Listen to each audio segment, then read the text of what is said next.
गाउँपालिकाको आर्थिक वर्ष 82-83 तेस्रो चौमाथि सार्वजनिक सुनवाई कार्यक्रम मिति 2083 असार 32 गते समय दिउँसो 1 बजे स्थान शुद्धोधन गाउँपालिका वडा नम्बर 1 को शुद्धोधन गाउँपालिकाका सम्पूर्ण शाखा प्रमुख लगायत कर्मचारी साथीहरू, पत्रकार साथीहरू, उपस्थित अन्य महानुभावज्यूहरू,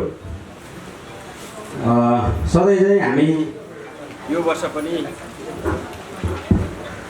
शुद्धोधन गाउँपालिकाले हासिल गरेका केही परिमाणात्मक उपलब्धिहरू यहाँहरू समक्ष प्रस्तुत गर्ने अनुमति चाहन्छु। यहाँलाई थाहा छ, शुद्धोधन गाउँपालिकाले विभिन्न शीर्षकबाट आम्दानी गर्छ। त्यसमध्ये सङ्घीय सरकार, प्रदेश सरकार र शुद्धोधन गाउँपालिकाको आफ्नै आन्तरिक आम्दानी हुन्छ। त्यसमध्ये छोटकरीमा सङ्घीय सरकारतर्फ विभिन्न शीर्षकहरूमा आम्दानी गर्ने लक्ष्य लिएकोमा 91.93% आम्दानी भएको छ। त्यसै गरी प्रदेश सरकारतर्फ चाहिँ 62.59% आम्दानी गर्न सफल भएको छ र राजस्व बाँडफाँड मध्ये चाहिँ शुद्धोधन गाउँपालिकाको पनि यो नदीजन्य पदार्थको आम्दानीमा वृद्धि भएकोले 163% चाहिँ आम्दानी भएको छ, जुन त्यो राजस्व बाँडफाँड अन्तर्गतै पर्छ। र आन्तरिक स्रोततर्फ गाउँपालिकाले लिएको लक्ष्यमा 99.14% आम्दानी गर्न सफल भएको छ। र यी रकममध्ये गाउँपालिकाले चालु आर्थिक वर्षमा 78 करोड 76 लाख 40 हजार आम्दानी गर्ने लक्ष्य राखेकोमा जम्मा 73 करोड 26 लाख 13 हजार आम्दानी गरेको छ, जुन लक्ष्यको तुलनामा 105% हो। र यहाँको थुप्रै गुनासोहरू छन् र जिज्ञासाहरू पनि छन् र हुनु पनि स्वाभाविक हो। र सर्वप्रथम वार्ड नम्बर 7 लाई सत्ताधारी पक्षबाट कति विभेद गरिएको छ, जस्तो गानो खोला उत्खनन गर्ने बेलामा तटबन्ध लाग्छ, आश्वासन प्रत्येक साल मिल्छ, त्यो तटबन्ध पागल भएको देखिन्छ। विशेष मधुबनी टोल, बहरवा, गोगौली, चुन्नी बाटोको अवस्था साह्रै दुःखदायी छ। मेरो विचारमा वार्ड नम्बर 7 बहरवा दक्षिण मधुबनीबाट खोलाको उत्खनन, माटो उत्खननबाट नै बाटोको पिच कालो पात्रे हुन्थ्यो, तर भएको छैन। त्यसबाट उठेको रकम कहाँ जान्छ, कति भेदभाव, सब पहुँच भएको नेताहरूको क्षेत्रमा खर्च हुन्छ कि? अन्तमा आधारभूत राधाकृष्ण विद्यालय शिक्षा शाखा एवं शुद्धोधन गाउँपालिकाले जानी विचार गर्दै यो विद्यालयलाई समाप्त सोच भएको देखिन्छ। यो राधाकृष्ण कति बजेट विनियोजन भएको छ, गाउँपालिकाको अभिलेख हेरेर शरण गर्नुहोस्। धन्यवाद। यो चोक विगत 5 वर्षदेखि नै यस्तै छ, सधैँ खाल्डो छ। गाडी र साइकल ठोकिएका छन्, मोटरसाइकल ठोकिएका छन्। त्यो पसलको अगाडि पानी जमेको छ, त्यहाँनिर चाहिँ किनमेल गर्ने मान्छेहरू त्यहाँ प्रशस्तै छन्, तर त्यहाँ पानी छ। र त्यहाँका स्थानीयहरूको भनाइअनुसार हामी पटक गाउँपालिका पनि गयौँ, वडामा पनि फोन गयौँ, तर यो चाहिँ सुने भएन। हजुरले जसरी पनि त्यो कुरो उठाइदिनु पर्यो भनेर चाहिँ भन्नुभयो र म आज तैलेको कार्यक्रम छोडेर म यहाँ छु। अब त्यो मात्रै नभएर त्यो सडक जुन मैले भने फर्साटिकर चोकदेखि लगभग तपाईँको हिरापुर चोकसम्म अवस्था त्यस्तै छ। त्यो सडक भनेको शुद्धोधन गाउँपालिकाको मलाई लाग्छ मुख्य सडक हो, बुढो अनि तपाईँको छपिया सूर्यपुरा उतातिर मणिराम जोड्ने सडक। अब भित्री सडकको हालत पनि मैले देखेँ, म केवलपुरबाट छिरेर म यहाँ आएँ, त्यो पनि हिलाम्य छ। अघि भाइले भन्नुभयो गिटी त हामीले निकाल्यौँ त, त्यो कहाँ गयो त? त्यो गिटी निकालिसकेपछि त कमसेकम चाहिँ पिच गर्न नसके पनि यो बर्खाले मध्यनजर गरेर त्यो चाहिँ कमसेकम ग्राभल गरिदिएको भए पनि 1 वर्ष। तर यसतर्फ पनि गाउँपालिकाको ध्यान जाओस्। यहाँ थुप्रै चाहिँ स्वास्थ्य किन्ने वडै पछि लगभग कतै त 2वटा पनि पर्दैन होला, त्यस्तो अवस्था छ। तर औषध त्यहाँ केही पाइँदैन। एउटा कुकुरले टोक्यो भने त्यो नेपाल सरकारले चाहिँ फ्री दिन औषधि रहेछ, त्यो कुकुरले टोक्यो भने हामी चाहिँ घुम्यो भने हाम्रो पालिकाभित्र त्यो औषध चाहिँ हुन्न। यो फेरिमा कुरा गर्दाखेरि शुद्धोधन गाउँपालिकाभित्र शिक्षामा तपाईँको निजी विद्यालय र चाहिँ सरकारी विद्यालय लगभग एउटै जस्तै भएको छ। अहिले निजी विद्यालयले विभिन्न बाहनामा चाहिँ तपाईँको फी उठाउँछ, मासिक फी भन्छ, अनि खेलकुद भन्छ, अनि इक्जाम भन्छ, अनि कोचिङ भन्छ, अनि ट्युसन भन्छ, अनि यस्ता तरिकाले चाहिँ उसले फी उठाइरहेको अवस्था छ। साना किसानहरूले के गरे भन्दाखेरि जग्गा माग्न जाने, अनि लाख रुपियाँ कट्ठा। र मेन कुरो अहिले हेर्दा शुद्धोधनको बजेट आर्थिकतिर बढोत्तरी देखियो र विकासतिर कमै देखिएको छ। र आर्थिक हुनुको कारण के त हामीले राजस्व अलस यी खोला नालाबाट निकालेका गिट्टी बालुबाट हामीले यत्रो आर्थिक बढी गरिएका छौँ अनि आम्दानी हामीलाई विकास पनि त्यति नै चाहिएको छ। कोटियादेखि गुरुलियासम्मको बाटो सायद 2082-83, 81-82 पिच भएको थियो थोरै थोरै र त्यो बाटोको अनुगमन सायद खोलाबाट माल त गिट्टी बालु त निकले त्यसको अनुगमन भयो कि नै त्यसको उत्तर पनि म चाहन्छु। र त्यो बाटो समयमा दयनीय हुँदै जाने त्यसलाई कतिचोटि कालो पत्र गर्ने के त्यो ल्याब टेस्ट भएको छ कसरी पास भयो भने कसरी भयो र कतिचोटि प्रत्येक वर्ष त्यसलाई पिच गर्दै जाने हो कि या त्यो बजेट अन्यत्र पनि पिच गर्न लगाउने हो त्यसलाई अनुगमन पक्कै पनि भएको छैन होला। सरहरूले यसलाई अनुगमन गर्न म हार्दिक अनुरोध गर्दछु। अर्को खोलामा तटबन्धन विकास विनाश विकासको लागि विनाश पनि हुन्छ विकास पनि हुन्छ। जस्तै हामीले खोलाबाट गिट्टी बालु निकालियो भने त्यसको संरक्षण गर्न पनि जरुरी छ। र अहिले साथीहरू योभन्दा अगाडि गैंडावा कञ्चन लुम्बिनी सांस्कृतिक नगरपालिकामा पर साल यस्तै पानीहरू स्रोतहरू सुक्दै गएर त्यहाँ पर सालै पुलिस प्रशासन लगाएर बन्द भएको थियो भने अहिले सायद शुद्धोधनले थोरै बन्द गरेन होला नत्र स्याहारी गाडामा सबैले बन्द गरे। यो अवस्था किन आयो त? कारण खोला गहिरिँदै गयो, मूल पानी सुक्दै गयो। त्यसकारण हामी पनि अहिले बाध्य हुन गइरहेका छौँ। यसलाई पनि ध्यान जाओस्। र होर्डिङ बोर्ड मैले शुद्धोधन गाउँपालिका वडा नम्बर 6 कोटैयादेखि गुरौली आउँदा र सरहरूले अनुगमन त गर्नुभयो विकासको पाटोहरू यसो जनसमुदायले हेर्दाखेरि प्राय विकासभन्दा विनाशैको कुरो निस्कियो। ती होर्डिङ बोर्डहरू ठेका साथीहरूले माल निकालिसकेपछि के त्यसलाई व्यवस्था गर्दै कुच्चाएर हिँड्न मिल्छ? ती बोर्डहरू के त्यस्तै नै रहन्छ? त्यसको अनुगमन साह्रै पक्कै पनि भएको छैन होला। त्यसलाई पनि अनुगमन गर्न जरुरी छ। र पिच बाटोको बुद्ध सर्किटको पनि पिच बाटो हेर्नुहोस् कस्तो भएको छ त्यो पनि म हजुरलाई जानकारी गराउन चाहन्छु।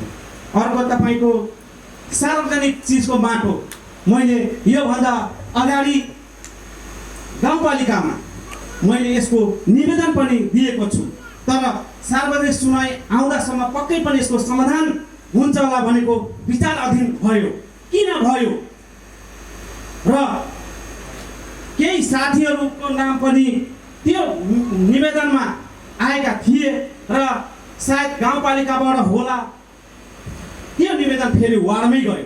र मैले के भन्न चाहन्छु भने वार्डको जनप्रतिनिधि साथीहरूले सार्वजनिक ठाउँको माटो बजेट हुँदा तपाईको त्यहाँबाट निकालेर लग्न पाउने अधिकार छ या छैन त्यसको पनि आज सार्वजनिक सुनवाईमा यसको उत्तर दिनु होला। र हामी किसान दाजुभाइहरूले एक ट्रिप आफ्नो घरको लागि माटो पुर्नको लागि लग्नु पर्यो भने हामीले कागज वार्डमा बनाएर लगेर जानुपर्ने अवस्था र हामीले त्यो गरेन भने 25,000 को एक ट्रिप बापत जरिमाना तिर्न बाध्य भइन्छ।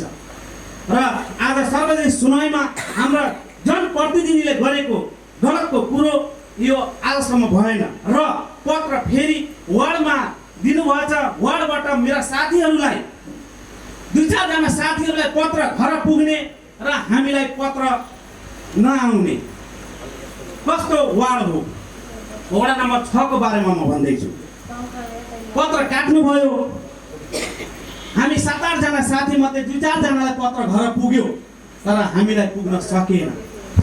र सार्वजनिक सुनवाईमा प्रत्येक वडा मैले हेरिरहेको झलझल्ती साथीहरूलाई 5, 4, 3 अब 1 को स्वास्थ्यको कारणले उहाँ हुनु छैन अरे। अब ठिक छ। र वडा नम्बर 6 कहाँ हरायो कि उहाँ स्वास्थ्यकै कारणले हो भने ठिक छ। योभन्दा अगाडि मैले माघ महिनाकोमा पनि भनेको थिएँ, उहाँलाई वडा अध्यक्ष चाहिए थिएन भने सांसदमा लडे हुन्थ्यो, सांसदमा टिकट लिएर लडेको भए पक्कै पनि हुन्थ्यो होला, या जित्नुहुन्थेन, वडा नम्बर 6 को त विकास हुन्थ्यो नि भनेर मैले योभन्दा अगाडि दरबारकोमा माघ महिनामा नि म बोलेको थिएँ। साथी कम्तीमा वडा अध्यक्ष विहीन हामी वार्ड 6 हो र यही भन्दैछ यो कार्यान्वयन होस् कि हामीले गरेका काम जनताको गुनासोहरूको कार्यान्वयन हुनु पर्यो। सबभन्दा पहिला राम्रो शुद्धोधन, हरियाली शुद्धोधन, विकासित शुद्धोधन हुँदाखेरि हाम्रो जनताको मागहरू कम्तीमा कार्यान्वयन होस् भन्दै र यो सबभन्दा मेरो विशेष जिज्ञासा सार्वजनिक ठाउँको माटोको अहिलेसम्म किन सर यसको सुनवाई भएन र मैले विशेष हाम्रो मेयर साहबज्यूलाई भन्न चाहन्छु जुन विषय हामीले लिएर गइन्छ भने सर हामी वार्डमा गरिन्थ्यो यो काम, तर वार्डको प्रतिनिधित्वले यो काम गर्दा हामी पालिका जाउँ कि वार्डमा जाउँ, उहाँ साथीहरूले के भने पालिका किन थाहेको हो, हामी जनप्रतिनिधित्व गर्दा हामी पालिकै नगएर हामी वार्डमा जाने र यसको एकदम दुरुस्त हामीलाई सुनवाई हुनुपर्छ। शुद्धोधन गाउँपालिका वार्ड नम्बर 2 राष्ट्रिय स्वतन्त्र पार्टीको वडा सभापति बलराम कडेल। मेरो प्रश्न लेखा सरलाई हो, यो हाम्रो इन्कम भन्दा पनि बढी चाहिँ बेरोजु के यो 19 करोड 23 लाख 67,601 रुपियाँ जुन बेरोजु देखाइएको छ, यो बेरोजु हाम्रो कहिलेसम्म यसको बारेमा केही सोल्युसनहरू केही हुनसक्छ कि लेखाबाट यसबाट प्रश्न दिनुहुन्छ कि भन्ने चाहिँ यो मेरो यो जिज्ञासा हो। मिला तो हिने मिला था पोल नहीं मिला तो बा ये कुछ हमार उठी निवेदन बा हजुरको शुभ नाम नहीं मिला था हमार नाम धर्मी हो। बाटो पनि मिले छैन भन्नुभयो तपाईलाई। बाटो हिने नहीं मिला था। कति नम्बर वडा हजुरको? सनफ्लावर स्कूल वडा नम्बर 1 हो सनफ्लावर स्कूल। दुई जाई वहाँ पकड़ी गई लानी है निवेदन लेके हमार सुनवाई ना ओतना बाटो मिला था हिने के ना पोल मिला था। कुन टोल पर्छ हजुरको? सनफ्लावर स्कूल लगे हस् धन्यवाद धन्यवाद।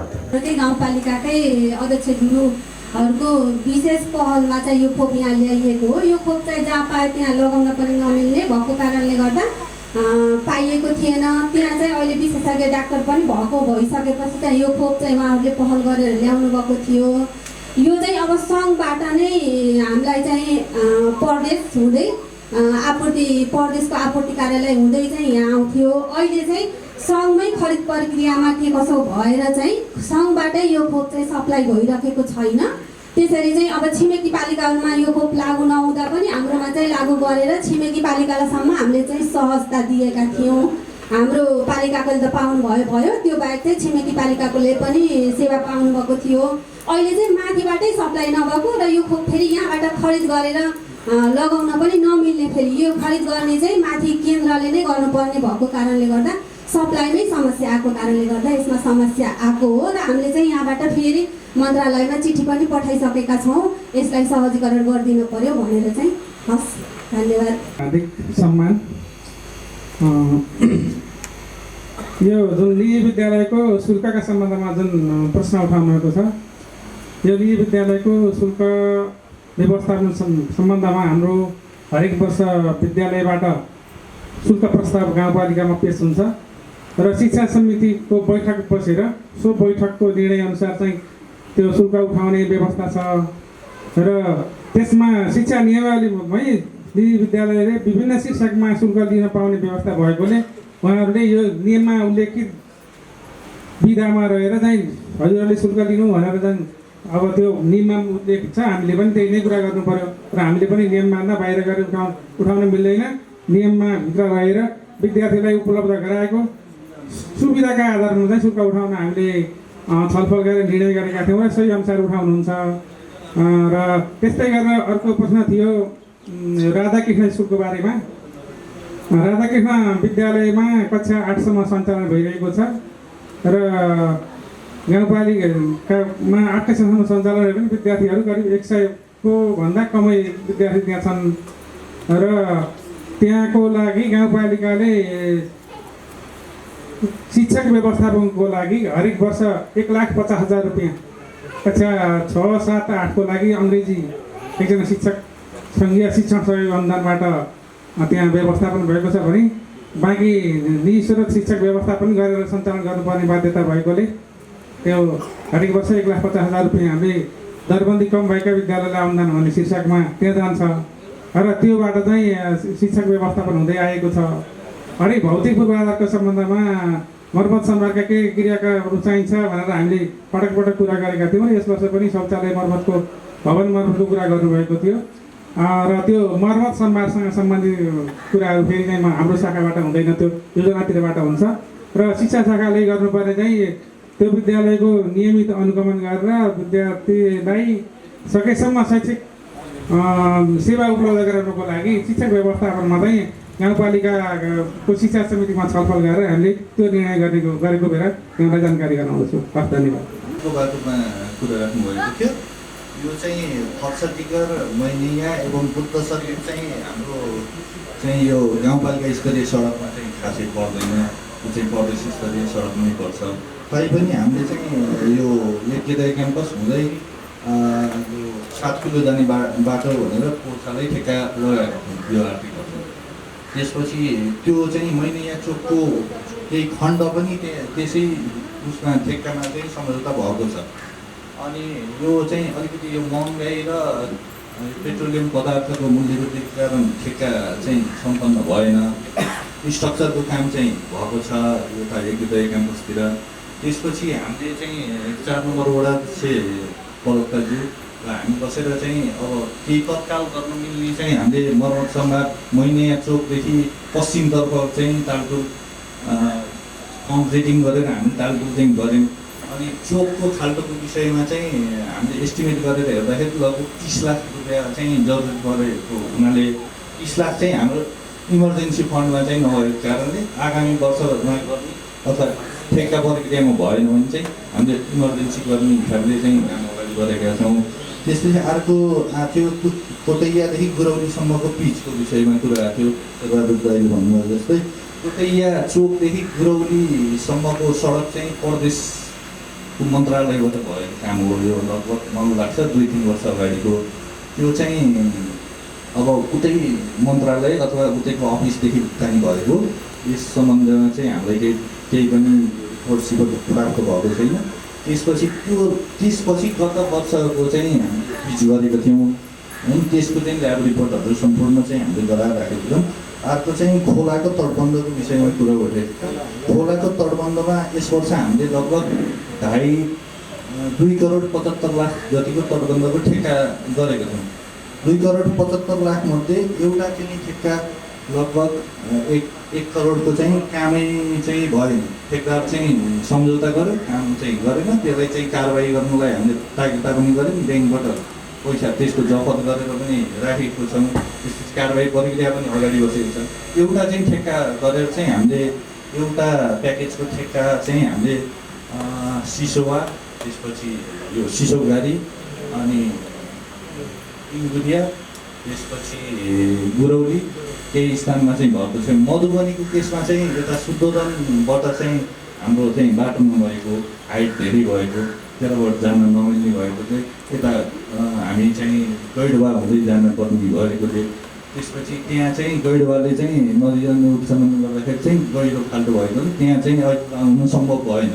त्यो प्रोजेक्ट चाहिँ अलिक कन्टिन्यू नै छ। आगामी वर्षमा चाहिँ त्यो अलिकति हिउँमा पानी अलिक घटेपछि चाहिँ हामीले लगाउने प्रतिबद्धता गर्छौँ। हस् सर, हाम्रो विशाल सरले कुरा चाहिँ राख्नुभएको छ। एउटा वित्तीय क्षेत्र सम्बन्धी चाहिँ उहाँले कुरा राख्नुभएको छ। वित्तीयमा अब यो सहकारी पनि पर्छ भने त यहाँ त गाउँपालिका अन्तर्गत थुप्रै वित्तीय संस्थाहरू छन्, लघु वित्त संस्थाहरू पनि छन्।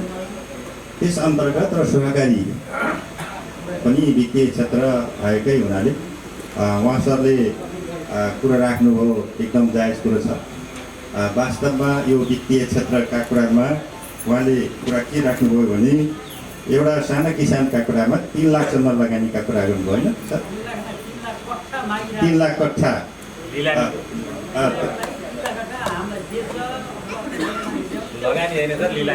लिलामी गर्ने। अब यो विषयमा हामीले अब सहकारीसँग हजुर यसमा चाहिँ हाम्रो चाहिँ के छ भने गाउँपालिकाबाट सहकारी शाखाबाट चाहिँ हामीले सम्बन्धित वित्तीय सङ्घ संस्थाहरूसँग हामी समन्वय गर्ने हो होइन, अनुगमनको पाटो रहन्छ र वित्तीय सङ्घ संस्थाहरूको आफ्नो चाहिँ कार्यविधि हुन्छ, लगानी असुली र चाहिँ जग्गा भित्रदेखि लिएर अनि विविध चाहिँ कार्यविधि चाहिँ उहाँहरू बनाएको हुनुहुन्छ, त्यो अनुसार उहाँहरूले गर्ने हो। त्यो विषयमा हामी चाहिँ अवश्य नै हजुरको कुरो चाहिँ त्यो कुरा चाहिँ हामीले समन्वय गर्छौँ, बुझ्छौँ, अनुगमन गर्दा त्यही हिसाबले हामी जान्छौँ। यति भनेमा हस् धन्यवाद लाग्यो। अब यो सर्वप्रथम त यो नदी उत्खनन गरेको पैसा कहाँ जान्छ भनेर भन्नुभएको थियो, उहाँको लागि धेरै धेरै धन्यवाद। अहिलेसम्म थाहा पाउनु भएको रहेछ। त्यो चाहिँ हामीले बजेटमा पहिल्यै अनुमान गर्छौँ, त्यसपछि त्यो आम्दानी भएको पैसा विभाज्य कोष भन्ने खातामा जम्मा हुन्छ र विभाज्य कोषबाट त्यो बाँडिन्छ। प्रदेशलाई 40% जान्छ, हाम्रो खातामा चाहिँ 60% आएर बस्छ, सञ्चित कोषमा आउँछ त्यो पैसा।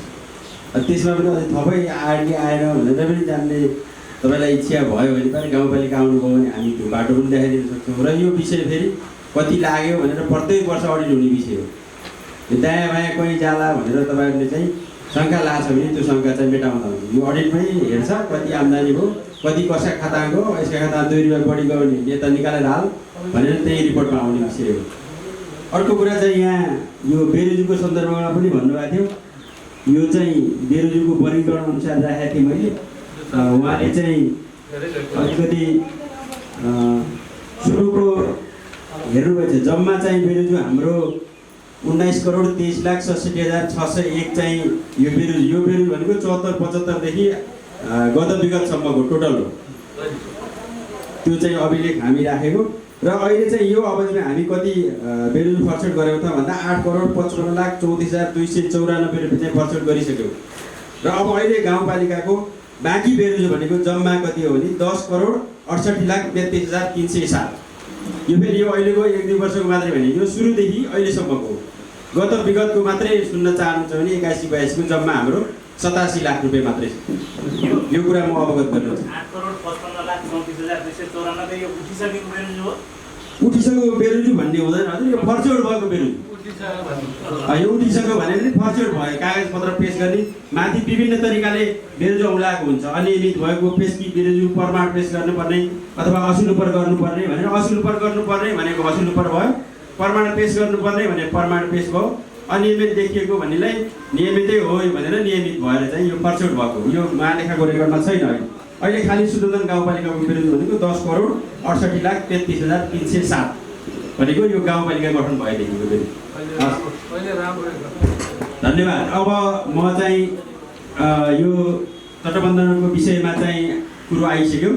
यो मधुबनीको विषयमा चाहिँ केही कुरा चाहिँ मलाई भन्न मन लाग्यो। यो चाहिँ यो ढुङ्गागिटी उत्खनन गर्ने विषयमा यो मधुबनीमा हामी धेरै नै सङ्घर्ष गर्नुपर्छ। यो गैडवाले चाहिँ सबै हाम्रो हो भनेर आउनुहुन्छ, गैडवासित चाहिँ जाँदाखेरि गैडवा तर्फबाट आउनुहुन्छ, यतातर्फबाट कोही पनि आउनुहुन्न। जब फेरि हामी चाहिँ उत्खनन गर्न सुरुवात हुन्छ त्यसपछि फेरि यताबाट जानुहुन्छ हाम्रो हो भने यो चाहिँ हामीले अलिकति चाहिँ अध्ययन पनि गरेर हेऱ्यौँ नक्साहरू। त्यो विषयमा चाहिँ यो खास हो कसको भन्ने नै यो अन्यलमा छ क्या यो मधुबनी। त्यस कारणले गर्दाखेरि चाहिँ हामीले चाहिँ अहिले धेरै नै सङ्घर्ष गरेर त्यहाँबाट ढुङ्गागिटी उत्खनन गरेको र अहिले पटक पटक यो अस्ति यो ओसार बसार गर्ने बेलामा समेत यो गैडावा तर्फबाट अवरोध भएर त्यहाँ धेरै समस्या झेल्नु पर्यो। र अर्को कुरा त यो वर्ष चाहिँ नदीजन्य पदार्थ उत्खनन गर्दाखेरि चाहिँ हामी यो सङ्घीय सरकारदेखि लिएर जिल्लामा त हुने भयो, गाउँपालिकामा सबैतिर धेरै चुनौती सामना गर्नु पर्यो। यो सबै हामीले चाहिँ मापदण्डभित्रै छ भनेर खन्ने, यो सबैतिर मापदण्ड विरुद्ध भएर गयो। यो सङ्घीय सरकारको हेलो सरकार अथवा प्रधानमन्त्री कार्यालय अन्तर्गत सतर्कता केन्द्रबाट पनि आउनुभएको थियो सरहरू, सबै ठाउँ हेर्नुभयो होइन। यो खनाइबाट सबै ठिकै छ, फेरि दिनदिनै किन जान्छ यो कुरा, सबै मापदण्ड विरुद्ध छ। तपाईँहरू हामी सतर्क गराउन आएको हौँ, तपाईँहरू सतर्क हुनुहोला भनेर जानुभयो उहाँहरू। हामी एकदम सतर्क भएरै मापदण्डभित्र यो पहिला पनि कुरा आएको थियो। यो कार्यालय प्रमुखदेखि लिएर यो इन्जिनियर र यो खोलामा काम गर्ने मान्छे चाहिँ दिनदिनै खोलामा डुलेर चाहिँ यो काम अवरोध भयो भनेर हामी यति सतर्क थियौँ त प्रत्येकचोटि हामी चाहिँ प्रत्येक दिन पुग्थ्यौँ। कति उल्लङ्घन भइहाल्छ कि कति आइभन्दा विरुद्ध जान्छ कि कति गहिरो बढी जान्छ कि भने हामी प्रत्येक दिन पुग्थ्यौँ। र प्रत्येक दिन पुग्नुको अर्थ यो पनि छ कि साँझ त्यसको विषयमा मुद्दा आइहाल्थ्यो, साँझ भन्न पनि पर्थ्यो फेरि। र प्रतिवेदन बनाएर त प्रत्येक दिन लगभग घन्टाको एक घन्टामा नै हामी पेस गऱ्यौँ खिड्को साहबलाई, सङ्घीय सरकारलाई, हेलो सरकारमा। त्यसरी चाहिँ उत्खनन गऱ्यौँ र त्यसरी उत्खनन गरेर अहिले हामीले यो आम्दानीको पैसा चाहिँ कहाँ जान्छ भन्ने विषयमा पनि भनिसक्यौँ। यो चाहिँ हामीले राजस्वमा अनुमान गरिसकेका हुन्छौँ र अहिले पोहोर साल 2 करोड 48 लाख अनुमान गरेकोमा 12 करोड उठाउँ, 20 करोड जम्मा आम्दानी हो। त्यसमध्ये 40%ले 8 करोड प्रदेशमा जान्छ, 12 करोड हाम्रो, 12 करोड हामीले 2.48 अनुमान गरेकोमा 10 करोड जति रकम बढी आएको त्यो हाम्रो अहिलेको अल्यामा गएर बस्छ। त्यसरी चाहिँ हामी त्यसरी विकास गर्ने र सूत्रमा पोस्टिङ गर्ने कुरो हुन्छ। र यो माटोको विषयमा चाहिँ कुरो उठाउनु भएको थियो। यो हामीले रणनीति प्रोजेक्ट अन्तर्गत माटो उत्खनन गरेर डम्पिङ गरिराखेको माटोबाट केही माटो चाहिँ त्यहाँ अब उहाँहरूको आरोप अनुसार चाहिँ वडाको जनप्रतिनिधिहरूको मिलेमतोमा गएको भन्ने कुरा गर्नुभएको थियो, निवेदन पनि दिनुभएको थियो। त्यो विषयमा हामीले वडालाई पनि सोधौँ त, पहिलो स्टेप वडाले कसरी दिएको भनेर सोधौँ भनेर चिठी लेख्दाखेरि फेरि वडाले फेरि अरूलाई बोलाएर गरेछ भन्नुभयो। त्यो विषयमा अनुसन्धानकै क्रममा छ। यो विषयलाई अब तत्कालै यो गर्ने वा त्यो गर्ने भन्ने विषय चाहिँ रहेन। त्यो विषय जुन माटो चाहिँ खेल मैदानमा गएको रहेछ त्यहाँ खेल मैदान बनेकै देखिन्छ, त्यसको भुक्तानी भएको छैन।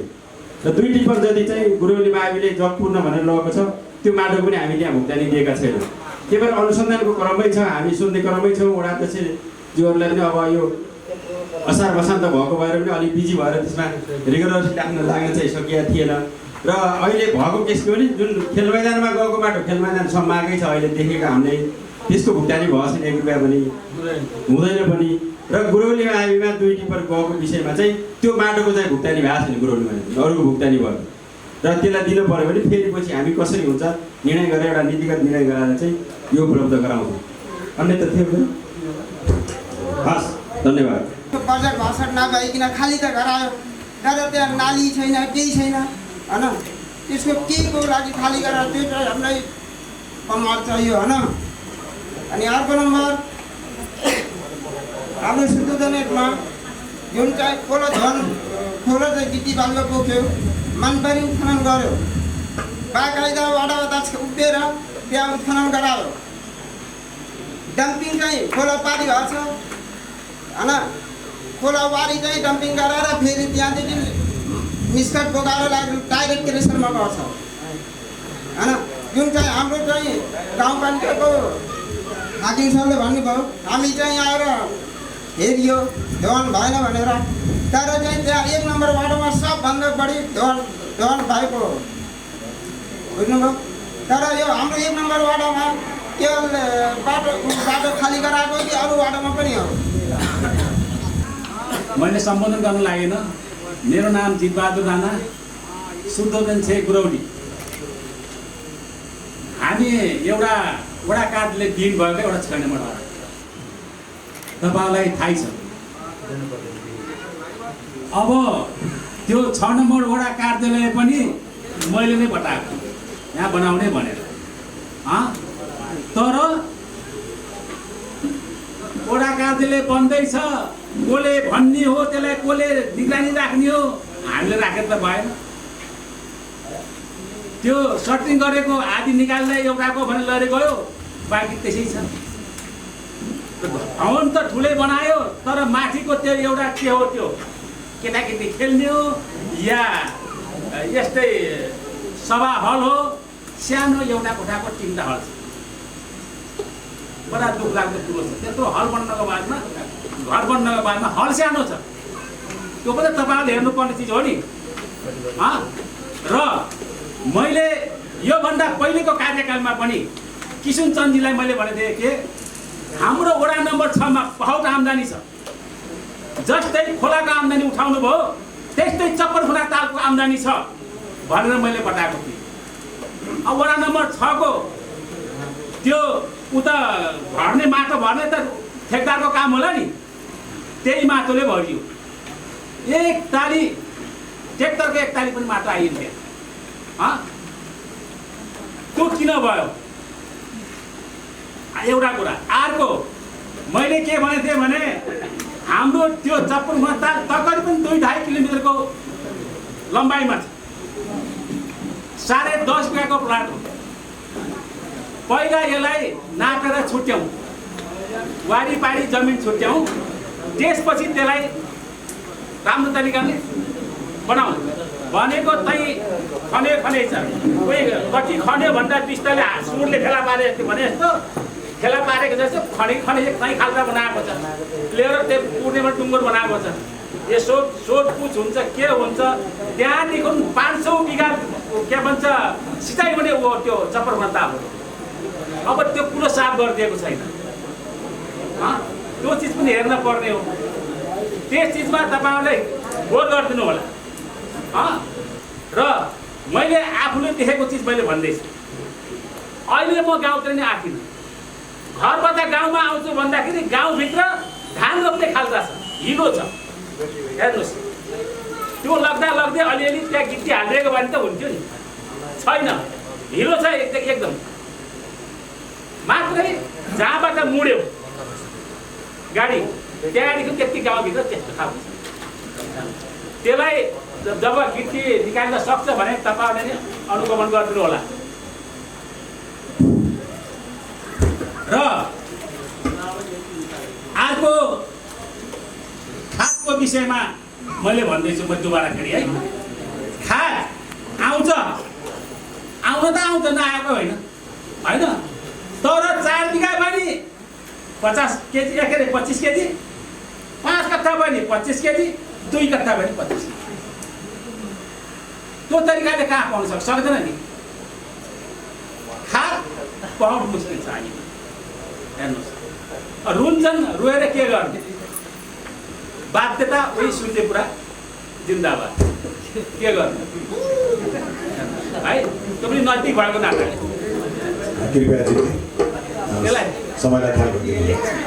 त्यसलाई ख्याल राखिदिनु होला। र रह्यो बाटो उही कोटैया भने जस्तो जो तपाईँहरूको बजेटबाट पढेको बाटोको हाल तपाईँले हेर्नुभयो भने तपाईँले छक गर्नुहुन्छ। उता त प्रदेशको भयो, यतापट्टि तपाईँहरूबाट पढेको जो बाटो छ त्यति नै हेर्नुभयो भने तपाईँ छक गर्नु के हालत छ भने है। पानी आएको त्यो लोड गाडी हिँडेको कहाँबाट हुन्छ त्यो कच्ची बाटो?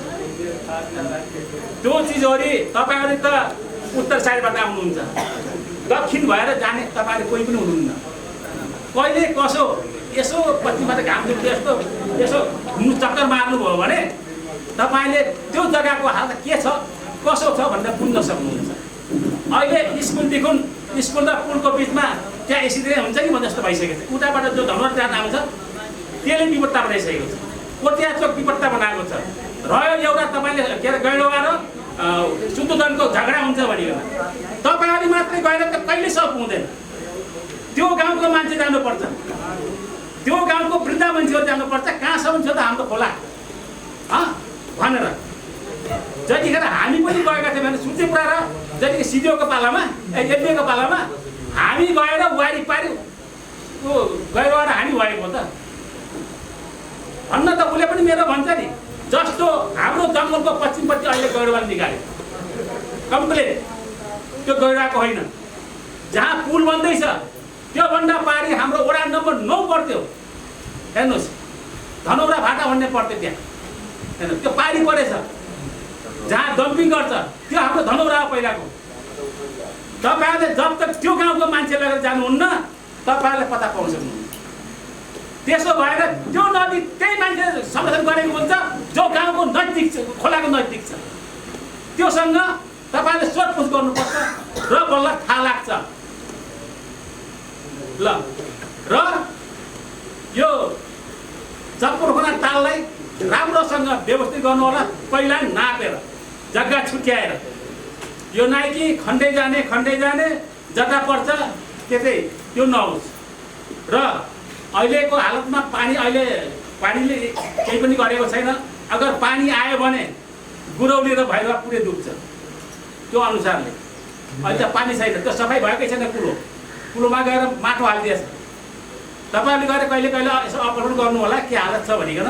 मैले भनिहालेँ नि, उत्तरबाट आउनुहुन्छ दक्षिणतिर जानुहुन्न के। कहिले कहिले चक्कर मार्नुहोस् त के हुन्छ कसो हुन्छ भनेर तपाईँलाई थाहा लाग्छ के हजुरहरूलाई मैले सुझाव दिएको हो।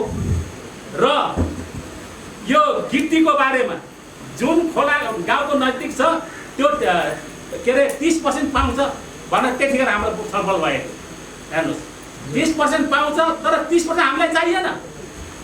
जुन खोलाको हो नि त्यो खोलामा लाग्नु पर्यो कि यो नयाँ एउटा आश्वासन मात्रै दिएर त्यो आर्ताल गर्ने होइन। हामीलाई चाहिएन त्यही ठोकर लगाइदिनुहोस्। हामीलाई यतिको बजेट दियो भनिदिनुहोस्। हेर्ने काम तपाईँको भनिदिनु न। हामी गएर हेर्छौँ नि तपाईँ जग्गा त कहिले पनि त्यहाँ चाहिँ गएर तत्पन गर्दाखेरि कहाँ गर्ने के गर्ने ओभरसियर सर र इन्जिनियर सरलाई मैले भन्छु बोलाउनुहोस्। हामीले नपढे तापनि तकरी पनि अन्दाजी गर्न सकिन्छ नि। सर हुनुहुन्छ पहिला सुरुमा उहाँले मलाई गाइड गरेको। मैले खोला चेराको मान्छे मैले हेर्नु कसरी गरेँ भने खोला कहाँ थियो भन्ने कुरा त मेरै आत्मामा थाहा छ उहाँलाई थाहा छ। त्यो चिजहरू सबै भोग्नुपर्छ। त्यसो भएर मैले हजुरहरूलाई आग्रह गर्छु फेरि पनि यस्तो ठेक्का पट्टा गर्नुहुन्छ भने पहिला त्यो गाउँको मान्छेलाई बोलाएर सुझाव सल्लाह लिनुपर्छ भन्दै मेरो 2 शब्द अन्त गर्छु। नमस्कार। सुदोधन गाउँपालिका वडाको पहिलो गाउँपालिकाको पहिलो वडा भनिन्छ तर सबभन्दा अविकसित एकदमै पिछडिएको वडा नै हाम्रो वडा हो। अब हजुरहरूले कसरी हेर्नु भएको छ हामीले हेर्दा त्यसरी हेरिया छ। अनि अब जहाँ गए पनि जहिले पनि खालि यही नदीकै कुरा आयो होइन र। अब हामीलाई पनि आफ्नो लागेको जिज्ञासा आफ्नो कुराहरू त राख्न पाउनु पर्यो। जस्तै नदी जन्ने पदार्थ उत्खनन गरिन्छ है। अब जहाँबाट उत्खनन गर्नुहुन्छ त्यो टोललाई त्यो गाउँलाई त्यो टोल विकासलाई 30% भनेर दिइन्छ भने निकास पनि त्यही टोलबाट त्यही गाउँबाट दिलाइदिनु पर्यो। जस्तै अब सिखडा नाकाबाट नदी जन्ने निकालियो जस्तै गिटी बालुवा निकालियो भने हाम्रो वडाबाट हाम्रो टोलबाट भाटाबाट गिटी जस्तै टिप्परहरू अब जस्तै त्यो त्यति ठुलो हाइवा हिँड्ने त बाटो हाम्रो राम्रो छैन नि त। त्यति हिँड्ने जस्तो छैन। अब जस्तै उहाँ सरले अहिले भनिसक्नु भयो यस्तो बर्खामा त्यस्तो बाटो हिँड्यो भने त्यो गिटीहरू ट्रकहरू हिँड्यो भने बाटो के हालत हुन्छ बाटोको हो त्यही हालत हाम्रो भइरहेछ। हामी लडेर ठेकदारसँग झगडा गरेर हामी लडेर यो बाटो बनाउन पठाएको यो अहिले। अनि पालिकाले के आधारमा के को आधारमा यो भाटाबाट निकास दिनुभयो कसरी दिनुभयो कसलाई समन्वय गरेर दिनुभयो त्यो पनि हामीलाई जानकारी हुनुपर्छ। अनि अर्को कुरा अब यही दानव नदीकै कुरा आयो। अब नदी कहाँबाट बगिरहेछ हाम्रोमा कतिको तटबन्धन भइरहेछ कस्तो भइरहेछ भन्ने कुरा उहाँहरूले मजाले देख्नु भएको त्यो हामीले घरिघरि भनिरहनु नि परेन। उहाँहरूको नजर परेकै छ। अब मलाई चाहिँ खास भन्न मन लागेको चाहिँ हाम्रो वडालाई बजेट पर्दै नपरेको हो कि अब हाम्रो वडाले केही गर्न नसकेको हो कि बजेट नपारिएको हो कि त्यो सबै कुरा हामीलाई प्रश्न पारिदिनु पर्यो। धन्यवाद। सम्पूर्ण वडाका आदरणीय वडा सचिवहरू सम्पूर्ण जनप्रतिनिधि साथीहरू कर्मचारी मित्रहरू र विभिन्न राजनीतिक सामाजिक काम गर्नुहुने सामाजिक व्यक्तित्वहरू र अरू अन्य यहाँ उपस्थित दिदीबहिनीहरू पत्रकार मित्रहरू सुरक्षाकर्मीहरू सम्पूर्णमा न्याय अभिवादन। धेरै कुराहरू उठान भइसकेका छन्। यहाँ नामै सार्वजनिक सुनवाई छ। उठेका मनमा लागेका कुरा भन्ने जनप्रतिनिधिहरूले कर्मचारीहरूले त्यसका उत्तर दिने जनतालाई चित्त बुझाउने आज त्यही विषयमै हामी छलफल केन्द्रित रहेको हामीले देख्न सक्छौँ। यद्यपि यहाँ हाम्रा केही आचार संहिता पनि यहाँ रहेका छन्। पक्कै न त्यो आचार संहिताभित्र रहेर म आफू मेरो भनाइ राख्ने प्रयत्न गर्छु। म राजेन्द्र कलेल मेरो घर सुदोधन गाउँपालिका वडा नम्बर 4 फर्सटीगढ। सकारात्मक कुराबाट गर्दा गाउँपालिका चलिरहेको छ। कतिपय सिस्टम मिल्या होला कतिपय सिस्टम मिलाउने प्रयास गर्नुभयो होला गाउँपालिका चलिरहेकै छ। अर्को गाउँपालिका अध्यक्षज्यूको सकारात्मक कुरा हेर्दा जाँदा कुरा धैर्यसँग सुन्ने र त्यो कुनै हामीले जिज्ञासा अथवा डेलिगेसन अथवा कुनै कुराहरू लिएर गयौँ भने त्यो कुरालाई सहजताका साथ स्वीकार्ने यसलाई म सुधार गर्छु भन्ने आश्वासन दिने तर त्यहाँ चाहिँ जुन दिन कुरा गर्ने त्यसपछि फेरि अध्यक्षज्यूले बिर्सिने बानी रहेछ कि जस्तो मलाई मेरो अनुभव। किनकि मैले 2-4वटा कुराहरू उहाँसँग गइरहेको छु। मैले आदरणीय अध्यक्षज्यूलाई फेरि के त्यसो नहोस्, हामी पनि यही गाउँठाउँको यहीँका पेरिफेरीका यहीँका जनताका समस्याहरू, यहाँका अरू अन्य विभिन्न साथीहरूका समस्याहरू लिएर गएको थियो। उनीहरूले त्यसलाई पोलिटिक्सको नजरबाट नहेरेर त्यसलाई अझै कार्यान्वयन गर्नतर्फ जानुहुनेछ भन्ने मैले विश्वास लिएको छु आजको यो कार्यक्रमबाट। र अर्को धेरै कुराहरू यहाँ उठिसकेका छन्। कति कुरा राखौँ कति कुरा नराखौँ, जनप्रतिनिधि भइसकेपछि सबैका समस्याहरू समाधान गर्न यद्यपि सकिँदैन। जनताका आवाजहरू उत्तिकै आइरहेका हुन्छन्। ती आवाजहरूलाई कहाँ र कसरी सम्बोधन गर्ने सबैको समस्याहरू एउटै छ जस्तो लाग्छ। यद्यपि हामी जनप्रतिनिधि भएर आइसकेपछि, तपाईँहरू जनताले जिताएर गइसकेपछि त्यसलाई काम गर्दाको सन्दर्भमा त्यसलाई कुन कामलाई प्राथमिकता साथ गर्नुपर्नेछ ती कुराहरूमा तपाईँहरूले ख्याल पुर्याउनुहुनेछ, ख्याल पुर्याएर काम गर्नुहुनेछ भन्ने मैले विश्वास लिएको छु।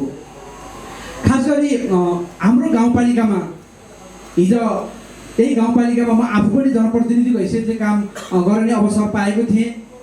सोही अवस्थामा अहिलेका अध्यक्षज्यू उपाध्यक्षज्यू हामीसँग सँगै काम गर्ने, उहाँहरूकै कतिपय काम कुराहरूबाट हामीले कतिपय सामाजिक काम गर्ने एउटा सिकाइको हिसाबले सिक्ने अवसर पनि पायौँ।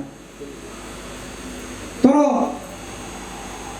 हामीले त्यति बेला पनि उठान गरेका थियौँ र यहाँ अलिकति बढी उठेको र मलाई केही जनताहरूले उठाइदिनुहोस् भन्ने कुराहरू गरेको र तपाईँहरूको अहिले प्रतिवेदन हेरिरहँदा पनि म धेरै त्यो आर्थिक डाटातिर जाँदिनँ। त्यहाँ चाहिँ कतिपय टेक्निकल कुराहरू हुन्छ, हामीले सोचे जस्तो सबै मिलेर खान्छन् भन्ने खाले एउटा भाष्य छ, त्यो त्यति सम्भव नहोला। यद्यपि कहीँ कतै चुनावट र कहीँ कतै त्यस्ता कुराहरू उठेका छन् भने त्यसलाई मेटाउन प्रशासन र जनप्रतिनिधिहरूले प्रयास गर्नुपर्छ।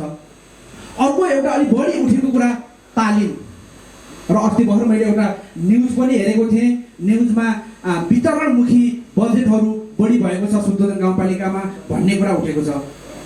र तालिमको नाममा अहिले मैले डेटा हेरेँ, झन्डै 500 करोड हाम्रो गाउँपालिकामा तालिम भएको छ।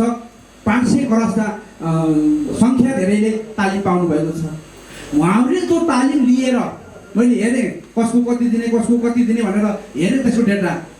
उहाँलाई निखारता ल्याउने र उहाँलाई स्वरोजगारतर्फ त्यो तालिम लिएर त्यो तालिमबाट आफै एउटा उत्पादनमा जोडिएर अथवा जुन तालिम लिनुभएको छ त्यो तालिमको आउटपुट दिने किसिमका कामहरू उहाँले कति गर्नुभएको छ छैन, त्यसको डेटा यहाँ देखिएको छैन। मलाई लाग्छ त्यो चाहिँ त्यस्तो देखिँदैन। हामी यही गाउँपालिका भएको हुनाले तालिम लिएका व्यक्तिहरूले फेरि आफै आफ्नो खुट्टामा उभिने किसिमका कामहरू, स्वरोजगारका कामहरू भएको हामीले देख्दैनौँ। त्यो हुनाले यी तालिमका कुराहरूलाई खास गरी सिएलसी मार्फत अलिक बढी तालिमहरू भइरहेको हामीले देख्छौँ। यसलाई अध्यक्षज्यूले एउटा कानले सुन्ने अर्को कानले नउडाइकन यसलाई विनम्रताका पूर्वक तालिम दिनु अपराध हो मैले भन्न खोजेको होइन।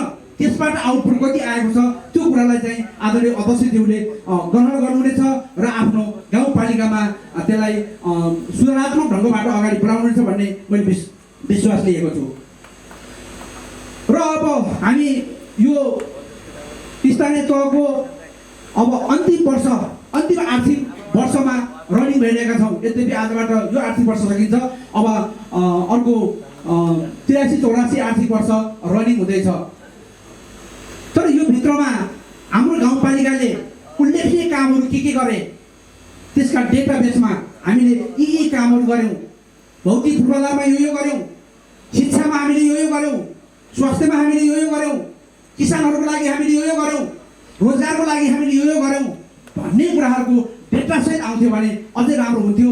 अब त्यो नभएर हो कि त्यो डेटा चाहिँ उपलब्ध नभएको, यद्यपि कुन वडामा कति कामहरू भएको छ यहाँ उठेका जनताहरूले पनि उठाइरहनु भएको छ। पक्कै नै त्यसको यो लेखाजोखा अथवा कामको रेकर्ड चाहिँ जनताहरूले पनि राखिरहनु भएको छ। मैले यतातिर पनि जनप्रतिनिधिहरूलाई मैले ध्यान आकर्षण गर्न चाहेँ।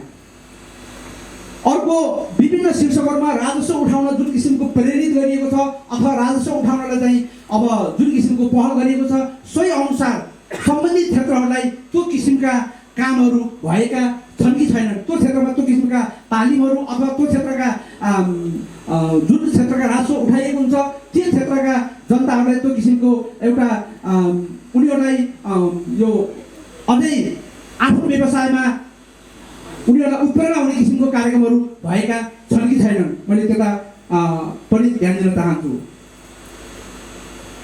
अर्को कर्मचारी मिलान शिक्षक मिलानका नाममा अलिक बढी गुनासोहरू आउन थालेको हामीले सुन्न सक्छौँ। यसमा आदरणीय अध्यक्षज्यू मैले भनिसकेको छु, अध्यक्षज्यूबाट हामीले हिजो जनप्रतिनिधिहरू सँगै बस्दा पनि हामीले धेरै कुरा सिकिरहेका थियौँ उहाँका कुराहरूबाट। तर कहीँ कतै कर्मचारी र शिक्षकहरूमा भेदभाव भएको त छैन, कहीँ कतै शिक्षक र कर्मचारीलाई गर्ने दृष्टिकोण कोही आफ्नो कोही पाखा अथवा गुटबन्दी त्यस्तो खाले किसिमका गतिविधिहरू भएका त छैनन्। त्यो हुनाले ती कुरामा पनि कहीँ कसैलाई काखा पाखा नगरिकन काम गर्नुहुनेछ भन्ने मैले विश्वास लिएको छु।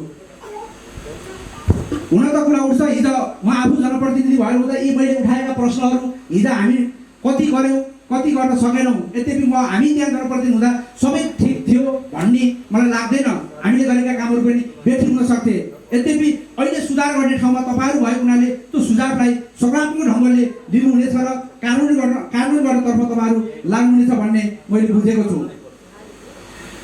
अर्को सार्वजनिक सुनवाईमा अलिकति एकता नभए जस्तो पालिकाभित्रै, किनकि कतिपय वडा अध्यक्षज्यूको यहाँ उपस्थिति मैले देखेको छैन। हामी स्वयं वडामा आएका छौँ, त्यहाँ वडा अध्यक्षज्यू हुनुहुन्न, काब अध्यक्षज्यू यहाँ हुनुहुन्छ। त्यो हुनाले कहीँ यसमा एकता भए जस्तो हामीले देखेका छैनौँ। त्यो हुनाले कहीँ त्यस्तो एकता नभएको तपाईँहरू बिचमा त्यो किसिमको एउटा गाउँपालिकालाई अगाडि बढाउने हरेक शिक्षा स्वास्थ्य कृषि यी सबै कुराहरूलाई समेटेर तपाईँहरू एकीकृत भएर अगाडि बढ्नुपर्ने आजको आवश्यकता त्यो हुनाले कहीँ कतै त्यस्तो हो भने पनि त्यो एकता भएको छैन भने पनि एकता गरेर तपाईँहरू मिलेर अगाडि बढ्नुहोस्। म त्यसको लागि पनि तपाईँहरूलाई एउटा सुझाव र अपेक्षा गर्न चाहन्छु। अर्को यो आर्थिक सहायताको जुन कार्यविधि अनुसार कतिपय आर्थिक सहायताहरू अलिअलि उठेका कुराहरू छन्। फलानु मान्छे हो, फलानुलाई अलि तिमीले यो कार्यक्रम ल्याएको छ, फलानु त फलानु मान्छे हो, यसलाई चाहिँ भनिसके नदिउँ, दिए पनि थोरै दिउँ खाले कार्यविधि छ कि के छ। त्यो हुनाले यो आर्थिक सहायतामा पनि कतिपय अवस्थामा त्यो देखिएको छ। त्यो हुनाले त्यतातिर जाउँ। यी आर्थिक सहायताहरूका कारणले पनि अहिले बेरोजगारीका कुरा उठेका छन्। त्यो हुनाले बेरोजगारी हुने कारण पनि यिनै कुराहरू हुनु। त्यो हुनाले अब यो कुरालाई पनि तपाईँहरूले ध्यान दिनुहुनेछ। अर्को खोला नालाको कुरा अलिक जोरदार कुरा उठेको छ, मैले सुनेको छु, यहाँ कुरा उठेको पनि छ। जुन वडामा खोला नाला अब निकासी भएको छ ती वडाहरूमा बजेट 30% बजेट त्यही लगाउने भन्ने छ। त्यो बजेट कहाँ कहाँ लगाएको छ त्यसको अलिक डेटाबेस खालि अहिले हाम्रो गौरव सरले तटबन्धको कुरा त यहाँ ठाउँमा यति करोड भन्नुभयो। अब त्यसलाई चाहिँ अझै वडागत हिसाबले कहाँ कहाँ कति भएको छ। र अर्को हिजोको जनप्रतिनिधि हुँदा पनि उठाउने गरेको थिएँ, खोला नजोडिएको तर बाटोघाटो सबैभन्दा बढी प्रयोग भएको वडा नम्बर 4 र 5 को बुद्ध सर्किट, जुन त्यो अहिलेको चाहिँ यो टिप्परले त्यो बाटो अन्धधुन्द अस्तव्यस्त भएको छ। त्यो हुनाले खोला नजोडिएको बाटो प्रयोग भएको बाटो सबैभन्दा बिग्रिएको वडाको हिसाबले ती वडा परेको छन्। त्यो वडाले ती वडा र ती प्रयोग भएका बाटालाई पनि त्यो किसिमले तपाईँहरूले सम्बोधन गर्नुहुनेछ भन्ने मैले विश्वास लिएको छु। अर्को यहाँ धेरै यो राख्नुपर्ने कुरा त थिएन आदरणीय अध्यक्षज्यू, यो ठुलो कुरा पनि होइन। कर्मचारी र मैले फेरि पनि अन्तिममा जोडेँ, शिक्षक यी दरबन्दी मिलानका सन्दर्भमा हामीले अलि गुनासोहरू आउने गरेका छन्। त्यो गुनासोलाई चाहिँ गरौँ। अर्को हामीसँग कम्प्युटर अपरेटर र करार कर्मचारीहरूका कुराहरूलाई पनि व्यवस्थापन हिजै हुन सकेको थिएन। यद्यपि त्यो हिजो हुन नसकेको कमजोरी म आफू तत्कालीन जनप्रतिनिधि भएको हुनाले मैले पनि त्यसको जिम्मेवारी लिनुपर्छ। तर आज अध्यक्षज्यूले ती सम्पूर्ण कर्मचारीहरूलाई पनि सहजताका साथ व्यवस्थापन गरेर सबैलाई काम गर्ने एउटा जोस जागर उत्साह सम्पूर्ण शिक्षक र कर्मचारीलाई तपाईँहरूले थप्नुपर्छ भन्दै तपाईँहरू यो सार्वजनिक सुनवाई कार्यक्रमको भव्यता र सभ्यसहित सफल होस् भन्ने शुभकामना दिँदै मेरो भनाइ अन्त्य गर्छु। धन्यवाद। सुन्दरथान गाउँपालिका वडा नम्बर 1 बेलवा गौडिया सुनाइटोलको संयोजक। मेरो विषय कृषि शाखाले खासमा रहेको छ र हाम्रो यो गाउँपालिकाबाट जुन कृषि अनुदानको कुरा छ, अनुदान त आउँछ, हाम्रो बेलवाको नाममा अनुदान आउँछ, तर प्रत्येक वर्ष त्यही मान्छेले दोहोरिरहने। पोहोर साल बुवाको नाममा, अहिले छोराको नाममा, फेरि बुढीको नाममा खारेज पर्छ। बस तिनीहरू मात्रै पाएको पाएछन्, तर रियल किसानहरू जुन अब किसान तरकारी खेती लगाइरहेछन् तिनीहरू बस हेरेको हेरै मात्रै भइरहेछ। तिनीहरू बस अब के सेटिङको भरमा हो कि अब हाम्रो कृषि शाखाबाट अब जानी नजाने जस्तो गर्नुभयो, त्यसको पनि अब जवाब चाहिन्छ।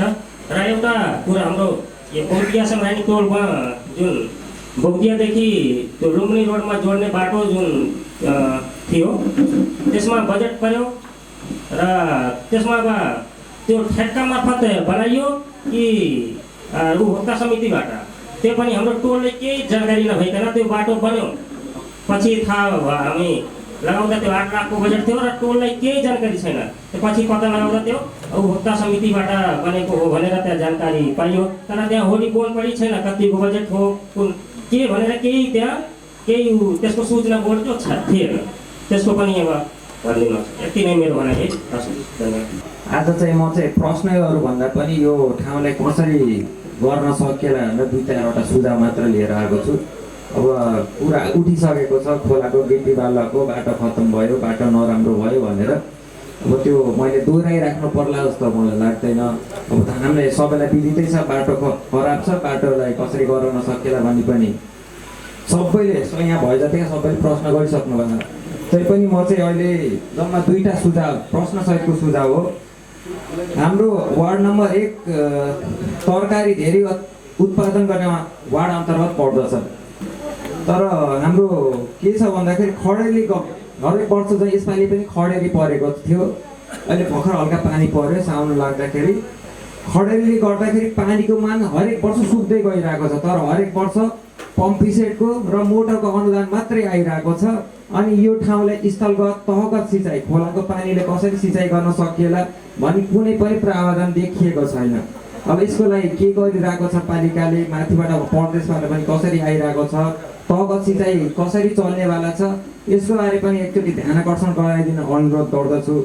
अनि अर्को कुरा के भन्दाखेरि हाम्रो वार्ड नम्बर 1 अन्तर्गतै रहेर म भन्न चाहन्छु, हाम्रो वार्ड नम्बर 1 मा एउटा पनि खेल मैदान चाहिँ छैन। हरेक वर्ष पालिका स्तरीय खेल कुदहरू आयोजना चाहिँ हुन्छ, तर यो एरियामा खेलाडीहरू उत्पादन गर्नलाई एउटा ग्राउन्ड पनि छैन। अनि हरेक वर्ष चाहिँ लाखौँ लाख रुपियाँ बजेट चाहिँ अनावश्यक मन्दिरहरूमा पर्ने गरेको छ। मान्छेले त्यस्तो भजन कीर्तन पनि नगरे पनि 20 लाख यो मन्दिरलाई, 20 लाख यो मन्दिरलाई, 20 लाख यो मन्दिरलाई गरेर 50 लाख रुपियाँ मन्दिरलाई बजेट पर्ने, तर एउटा पनि आवश्यक खेल मैदानहरूलाई 1 रुपियाँ पनि बजेट नपर्ने। त्यसको कारण के होला, त्यसको बारे पनि ध्यान आकर्षण गराइदिन अनुरोध गर्दछु। पनि स्वीकृत गरेको छु। अब वडा कार्यालयकै रोबरमा चाहिँ त्यो डिजाइन एप्रुभ भएको पछि चाहिँ एउटा वडा अध्यक्षज्यूले चाहिँ पछि बन्दै गर्दाखेरि चाहिँ अलिक सानो भयो भन्ने गुनासो गर्नुभएको थियो। त्यसलाई चाहिँ अब स्थलगत गर्दाखेरि चाहिँ हामीले एउटा अझै पिलर एउटा सेक्सन थप्न लगाएको थियौँ। त्यही अनुसारले एउटा सानो मिटिङ हल चाहिँ हो यो, पुरै भव्य कार्यक्रम गर्ने हल चाहिँ होइन है, सानो 150 जना अट्ने चाहिँ हल चाहिँ बनाएको भनौँ। अहिले चाहिँ हाम्रो धान रोप्ने बेला भएको छ, चौधरी सरकारबाटै परिपत्र भएको थियो। पश्चिममा कता कता लडाइँ परेर टेन्डर खारेज भएको मल नआउने भनेर परिपत्र भएको थियो। पछि बफर स्टक के मिलाएर थोरै एउटा टोललाई 10 बोरा 15 बोरा पर्ने गरी मल आउँछ। अब त्यही अनुसार हामी वितरण गर्छौँ। किसानको पीडा छ साथीले, किसानले मल पाउनुपर्छ र त्यो हामीले चाहेर पनि हुँदो रहेछ। किसानले चाहे जति मल नकिन्न पाउने, न सरकारबाट अनुदान पाउने, एकदम पीडा बनाएको कुरो छ। यो पक्कै पनि अब सुधार हुनेछ। आएको मल चाहिँ हामीले वितरण गरिरहेको छौँ। त्यसमा पनि कस्तो केही समस्या छ भने पक्कै पनि जानकारी गराउनु होला। अर्को गणेशवासी भाइले राख्नु भएको थियो, एउटै बेलुवामा धेरै अनुदान पऱ्यो, के भयो सेटिङ के भन्नुभएको थियो। त्यस्तो केही पनि छैन। स्वाभाविक रूपमा एउटा के हुँदो रहेछ भने बेलुवामा तरकारी खेती धेरै हुन्छ, जिल्लाको पनि त्यही नजर हुन्छ, केन्द्रको पनि त्यही हुन्छ, पालिका पनि तरकारी खेतीबाट त्यही हुन्छ। त्यही भएर चाहिँ अलिकति धेरै कार्यक्रम भएको हुनसक्छ। र हामीले चाहिँ त्यसरी बेलुवामा एउटै व्यक्तिगत बारम्बार सेटिङमा केही पनि गरेका छैनौँ। अन्यत्र पनि दिएका छौँ। सुदूर गाउँपालिका हामीले विशेष गरी कृषिमा एकलाई चाहिँ विशेष प्राथमिकता राखेका छौँ। मलाई लाग्छ भाइले पनि पाउनु भएको थियो अनुदान, हाम्रो गणेशवासी सरले पाउनु भएको थियो, विविध कारणले गर्दा हुन सकेन। त्यस्तो केही पनि छैन। अर्को कुरो उहाँले आफै भन्नुभएको छ, किसान इमान्दार हुनुपर्छ। हामीले अब घर परिवार हेर्ने, अहिले कसको नाममा भर्ने, अर्को नाममा भर्ने, त्यो चाहिँ किसानलाई वडा कार्यालयले यहाँबाट पठाउने बेला चाहिँ तपाईँले अघिल्लो वर्ष पाउनु भएको भनेर अलिकति यहाँबाट छानेर पठाउनु भयो भने हामीलाई सहज हुन्थ्यो। त्यस्तो केही पनि छैन। हामीले चाहिँ सकेसम्म सुदूरलाई विशेष गराउन खोजिरहेको छ। विशेष गरी हाम्रो कृषि त 1 नम्बर विशेष क्षेत्र छ, अझै पनि विशेष छ। अझै पनि केही छ भने गणेश भाइसित बसेर के गर्नुपर्छ हामी गर्न तयार छौँ। उहाँ पनि कृषि क्षेत्रकै मान्छे, कृषि पढ्नु भएको, त्यस्तो केही गर्नु छ सुदोधनलाई अझै पनि कृषिमा विकास गर्नु छ भने सँगै बसेर गरौँ, सर यसो गरौँ भनेर आउनुहोस्, शाखामा आउनुहोस्, फेरि गरौँ भन्दै मेरो कुरा यही अन्त्य गरेँ। धन्यवाद। सम्पूर्ण अध्यक्ष जीवहरू, निवर्तमान अध्यक्ष जीवहरू, विभिन्न राजनीतिक दलबाट यस कार्यक्रममा उपस्थित हुनुभएका महानुभावहरू सम्पूर्णप्रति आभार व्यक्त गर्न चाहन्छु। रविजीले मलाई वडा नम्बर 4 का जिज्ञासाका कुरा चाहिँ गर्नुभयो। यसमा विषयवस्तु गाउँपालिकासँग जोडिएका विषयवस्तुहरू पनि छन्, कतिपय चाहिँ वडाबाटै लेख्नुपर्ने चाहिँ कुराहरू पनि रहे। अब यो मैले विशेष गरी फर्स्टटिगर चोकमा रहेको लाइटकोमा मिटर किन जडान गरिएन भन्ने कुरा यहाँ उठेको थियो।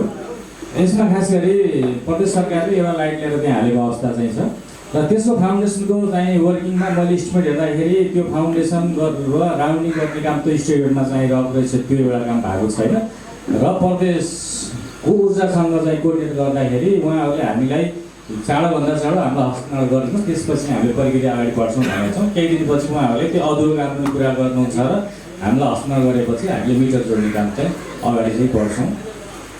त्यस्तै गरी एउटा कुरा चाहिँ सार्वजनिक सुनाइमा वडा अध्यक्षहरू बिच एकता छैन कि भन्ने कुराहरू पनि आयो। त्यस्तो चाहिँ होइन। अब आज खास गरी असार मसान्तको दिन पनि हो। म आफै पनि धेरै ब्याङ्क वित्तीय संस्थामा जानुपर्ने, फिजिकल रूपमा म बिरामी चाहिँ थिएँ, टाउको दुखेर एकदमै बिरामी जस्तै छु। त्यही पनि यही चाहिँ सबै आरोप आउँछ कि भन्ने हिसाबले चाहिँ म चाहिँ यहाँ उपस्थित चाहिँ भएको चाहिँ छु। अहिले पनि 2-3 ठाउँमा जानुपर्ने चाहिँ छ र त्यस्तो हामीसँग एकता नभएको अवस्था चाहिँ होइन। अब आज खास गरी हामीसँग यहाँ नदेखिएको वडा नम्बर 3 र वडा नम्बर 6 का 2 जना वडा अध्यक्षहरू देखिनु भएको छैन। उहाँहरू जनप्रतिनिधि सँगसँगै उहाँका उद्योग धन्दा एकको त छुट्टी मागेर जानुभएको अलि पहिले, यो आजको कुरा चाहिँ होइन। आजको कुरा गर्दैछु मैले। उहाँ 2-3 दिन पहिले चाहिँ यता इन्डियातिर जानुभएको छ अरे भन्ने कुराहरू आज चाहिँ आएको छ। 3 र 6को हकमा चाहिँ उहाँहरू जनप्रतिनिधि सँगसँगै अब उद्योगिक व्यवसाय पनि हुनुहुन्छ। आज चापाचापिन्छ। सम्भवतः हामीले यो कार्यक्रम हिजो राखेको भए उहाँहरूको आज त्यो उपस्थित चाहिँ हुन्थ्यो होला। मैले यो बारेमा यहाँहरूलाई यसरी चाहिँ जानकारी चाहिँ गराएँ।